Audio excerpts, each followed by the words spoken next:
शंकर, कृष्ण बलदेव वैद्य। और एक दिन पिटपिटाकर अपने अंग अंग दुखते हुए शरीर को सहलाती, अपने भाग्य को कोसती और शंकर के नाम पर 100 फटकार भेजती हुई शंकर की तीसरी बीवी भी भाग गई और शंकर हाथ मलता हुआ रह गया। बहुत सटपटाया, बहुतेरा भागा दौड़ा, पंचों के पांव पकड़े और फिर थक हार कर बैठ गया, क्योंकि कोई उसकी सहायता करना तो एक तरफ, बात तक सुनने को तैयार न था। तूने मजाक बना रखा है, इस तरह भी पीटता है कोई लुगाई को? हम भी मारते हैं, पर इस हरामजादे ने तो हद ही कर दी। कई दिनों तक ये वाक्य शंकर को बिच्छू की तरह डंक मारते रहे। जिस दिन पारो भागी थी, शंकर काम पर नहीं गया। दूसरे दिन ज्यों ही गली में पहुंचा, चारों दिशाओं से आवाजें आने लगी। ओ शंकर नास पीटे, जरा इधर तो आइयो, मर जाए तू, कल कहां डूब गया था? और शंकर, जो एक एक शब्द के बदले में घंटा भर की तकरीर करने के लिए मशहूर था, चुपचाप सुनता रहा और सुनी अनसुनी करता रहा। धीरे धीरे बेदिली से घरों की सफाई करता रहा। उस दिन सफाई करते करते उसने न कोई तकरीर की, न कोई तकाजा। किसी के आगे हाथ पसार कर कोई फटी पुरानी कमीज मांगी, न सड़ी बासी रोटी। किसी लीचड़ बुढ़िया को आंखें दिखाई और न ही किसी से कोई मजाक किया। पानी तक नहीं मांगा और न ही किसी सिगरेट पीने वाले बाबू से सिगरेट के अधजले टुकड़े मांगे। और गली की औरतें ताड़ गईं कि उसने फिर बीवी को मार भगाया है। एक ने पूछा, क्यों बे सत्यानाशी, पारो को भगा दिया? और जब शंकर जवाब देने के बजाय उठ खड़ा हुआ, तो सब की सब खिलखिलाकर हंस पड़ी। शंकर ने उनकी नकल उतारते हुए ही किया, तो वो समझी कि वो उन्हें हंसाने की कोशिश कर रहा है, और उन्होंने अपने कहकहे को लंबा खींच दिया। शंकर गुस्से में उबलता हुआ, अपने तेज रफ्तार और न समझ आने वाले अंदाज में बुड़बुड़ाता हुआ झाड़ू बगल में दाब कर गली से बाहर चला गया। आन की आन में पारो के भाग जाने की खबर गली भर में फैल गई। दिन को स्त्रियों ने स्त्रियों से और रात को पत्नियों ने पतियों से बात की। बच्चों ने कुछ इधर से सुना, कुछ उधर से, और अगले दिन जब शंकर गली में आया तो उसका स्वागत इस किस्म के नोकदार फिक्रों के साथ हुआ। और मार उसे, हम तो पहले ही जानते थे, बीवी को बीवी बनाकर नहीं रखेगा तू। क्यों रे, किसके साथ भागी है? अब नई बीवी कब लाएगा? और सब बातें तो शंकर के घाव पर नमक का छिड़काव करती रहीं, परंतु ये अंतिम फिक्रा उसे प्रेरणा प्रदान करता है। उसने पारो के भाग जाने के एक ही रात बाद हिसाब लगाना आरंभ कर दिया कि नई बीवी लाने में उसका क्या खर्च होगा, कहां से मिलेगी और कितने दिन लग जाएंगे। साथ ही साथ वो ये सोच सोच कर भी परेशान होता रहा कि उसने पारो पर सबसे ज्यादा पैसे खर्च किए थे। पारो केवल 1 महीना और 5 दिन उसके पास रही और उसने पारो को सिर्फ 1, 2, 3, 10 बार पीटा था और एक बार भी उसकी हड्डी पसली नहीं टूटी थी। फिर भी भाग गई वो। शंकर ये सोचता रहा और दुखी होता रहा। फिर उसने दिल ही दिल में ये फैसला कर लिया कि अब के वो पहले से ही बात खोल देगा, जिसे मंजूर है आए। और फिर उसने दिल ही दिल में ये फैसला रद्द भी कर दिया। पहले पता चल जाने पर कौन आएगा, लेकिन आदमी है, गुस्सा आएगा तो पीटेगा ही। और इस तरह पारो के भाग जाने का दुख नई बीवी लाने की चिंता में ढलता रहा और धीरे धीरे नई बीवी लाने की चिंता उसके सब विचारों पर छा गई। वो पारो को भूलने लगा। यद्यपि उसने उस पर पूरे 150 रुपए खर्च किए थे, उसके लिए नया घाघरा बनवाया था, चांदी की हंसली गढ़वाई थी और एक छोड़ 2 नए झाड़ू खरीदे थे। परंतु जब गली की कोई स्त्री हंसी मजाक में उसे पारो की याद दिला देती, तो शंकर मुंह पर तो हंसी देता और चंद एक गालियों से पारो की याद को विदा कर देता। परंतु काम पर झुक झुक कर जब उसकी कमर दुखने लगती, तो उसे रह रह कर ये विचार आता कि पारो उसकी बीवियों में सबसे अधिक स्वस्थ और लाभदायक थी।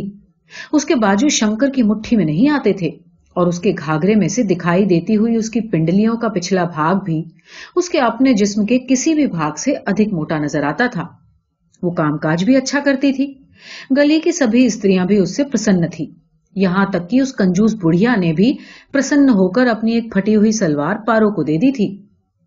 और शंकर जब भी कभी ज्यादा सोचता, तो उसे ये लगता जैसे उससे कोई भूल हो गई हो। लेकिन इस विचार के आते ही वो भड़क उठता। मैंने उसे क्या कहा? वो स्वयं भाग गई। मुझसे पूछती तो क्या मैं उसे जाने देता? और इन विचारों के पश्चात जब वो नई बीवी लाने के विषय में सोचता, तो और बातों के साथ साथ ये बात भी जुड़ जाती, अब के कुछ हो, उसे भागने नहीं दूंगा।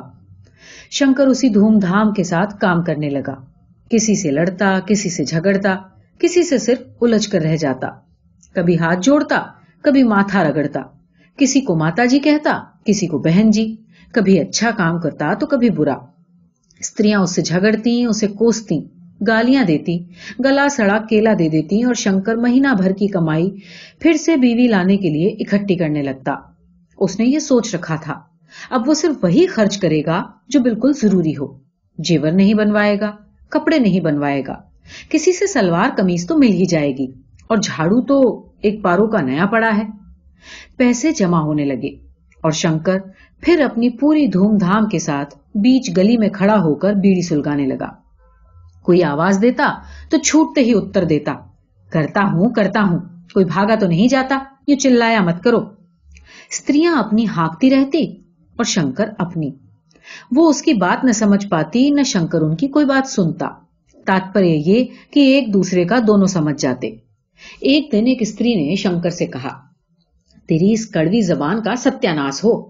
और इसके बाद शायद वो जबान मीठी करने का नुस्खा बताना चाहती थी, किंतु शंकर ने बीच में ही ऊट पटांग बकना शुरू कर दिया। हाँ, अजी हम निर्धन अभागे आपका दिया खाते हैं, आपके जूतों की धूल, आप मालिक हैं। बाबा हमारी जबान कैसे मीठी होवे, आप कहें सो ठीक।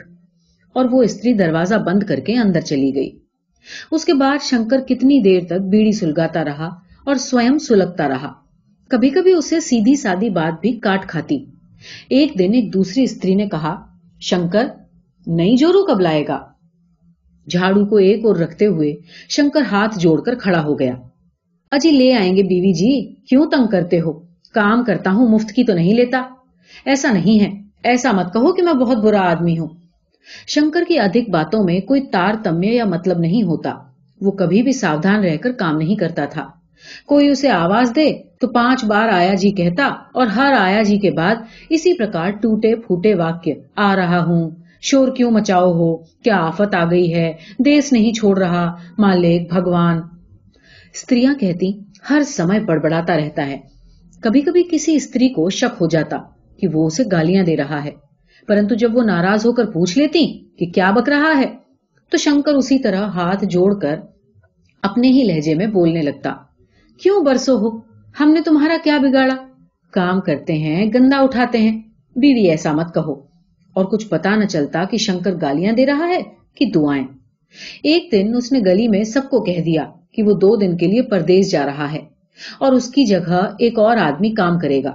स्त्रियां ताड़ गईं कि फिर से ये नई बीवी लेने जा रहा है। एक ने आगे बढ़कर पूछा, क्यों मरे, अब किसकी आफत आई? और शंकर ने एक लंबे चौड़े उत्तर से ये स्पष्ट किया कि वो कुछ नहीं समझा, तो प्रश्न दोहराया गया, बीवी लेने जा रहे हो?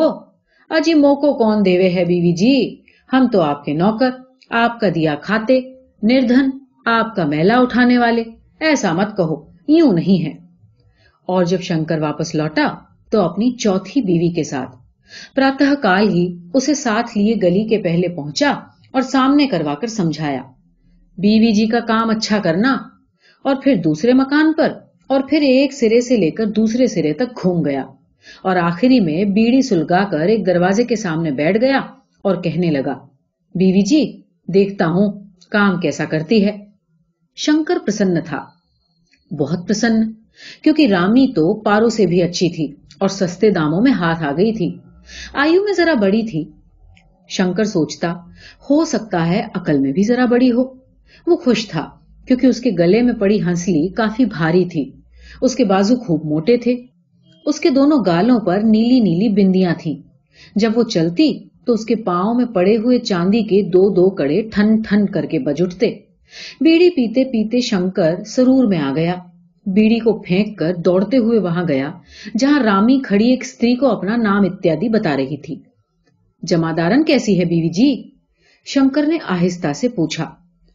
जमादारन तो अच्छी है, लेकिन तेरे पास टिकेगी तो? और वाक्य पूरा होने से पहले ही शंकर ने चीख चीख कर उसके अर्थों को बस उलझा सा दिया और फिर रामी से बोला, तुम अपना काम करो, मेरे मुंह का देखो हो। और जब रामी काम पर चली गई तो शंकर हाथ जोड़कर उस स्त्री की बहुत कुछ कहता रहा, किंतु वो समझी नहीं कि वो उससे ये कह रहा है, बीवी जी, का दुश्मनी है तुम्हारी अपने साथ? अपनी कसम पूरे 100 रुपए की है, का को बुरा मांगो हो बीवी जी। अब प्रतिदिन शंकर और रामी प्रातःकाल गली में आ जाते। शंकर गली के एक सिरे से काम प्रारंभ कर देता और रामी दूसरे से। गली के बीच वाले मकान में दोनों मिल जाते। शंकर अपनी झोली में पड़ी हुई रोटियां रामी की झोली में डाल देता, फिर दोनों वहीं बैठकर रोटी खाते और खा पीकर कहीं चले जाते और सायंकाल को फिर अपने काम पर वापस लौट आते। कभी कभी रामी अकेली आती तो औरतें उसे छेड़ती, कह तो आज साहब कहाँ हैं? रामी को चुप रहने की आदत थी। पारो भी कम बातें किया करती थी, किंतु वो तो पारो से भी कम। पारो काम से काम रखती थी, रोटी तो मांग लिया करती थी, पर रामी कोई कुछ दे देता तो चुपके से ले लेती और बिना दुआएं दिए चल पड़ती। स्त्रियां आपस में बातें करती तो कहती, शंकर की बीवी तो गाय है, गाय। पर एक दिन शंकर ने उस गाय के साथ भी बुरा सलूक किया। बात न जाने क्या हुई, रामी तो रो रो कर यही कहती, बात कुछ भी नहीं हुई। शंकर भी सौगंध खाकर कह रहा था कि उसने शराब नहीं पी रखी थी। शराब पीने के लिए उसके पास पैसे कहाँ थे? तो फिर मोहे क्यों मारा है? रामी ने छाती पीटते हुए कहा, जाके पूछ गली वालों से, कोई मारता है अपनी जोरू को? शंकर ये सुनकर ठिठका। बात तो ठीक कह रही थी रामी, परंतु दूसरे ही क्षण न जाने उसे क्या हुआ कि वो अपना सिर पीट पीट कर बोलने लगा, मैं ही पागल सही, पर ये बात तो बता, सारी गली भर में है कोई जिसे जिसे दूसरों का मैला उठाना पड़े? तू अपना मुकाबला किनसे करे है रामी, जो साहूकार हैं? रामी ठिठकी। बात तो ठीक कह रहा है शंकर। और उसके बाद बात आगे नहीं बढ़ी। रामी शंकर की चौथी और आखिरी बीवी थी।